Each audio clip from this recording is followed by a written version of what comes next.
In the year 2001, I put in this aquaponic plant filter.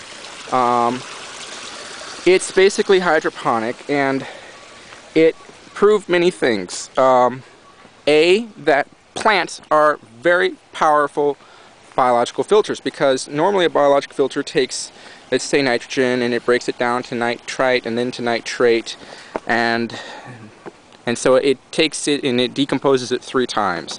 As where this just removes it. And this is using fusion power. And the sun is very, very powerful. This thing can handle about 1,000 pounds of fish. Conservatively, it could probably go up to 1,500.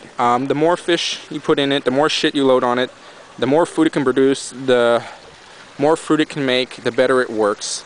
And it works. It grew basil like crazy. It can grow weed.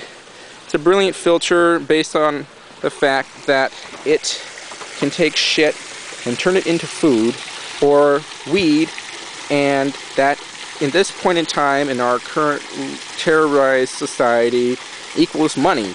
About $500,000 a year. This thing has 80 feet long NFT channel. It's not glued here, it's not glued there, so it can flex out, and if it flex out, that pops off and the water flows back into the pond.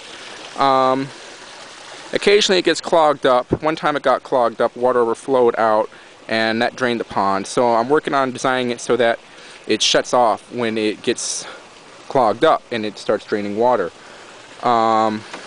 It also was able to push air, the CO2, to the roots. It was very efficient of nutrients. But there were some things learned in it. A, that when you're engineering something, it is impossible to foresee every possibility. And that it's very complicated now. That simplicity is the highest form of genius, but it takes time to achieve simplicity. But this thing is completely crazy, man. It's really crazy. Oh well. I designed it so that it would capture the sun coming into it, and that it would provide shelter. But it doesn't grow plants that big.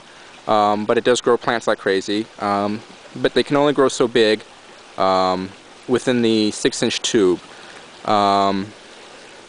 It's got a variable, it has the ability to vary the water level in it, so I can vary the flow rate through the system and the volume of water that is held within it.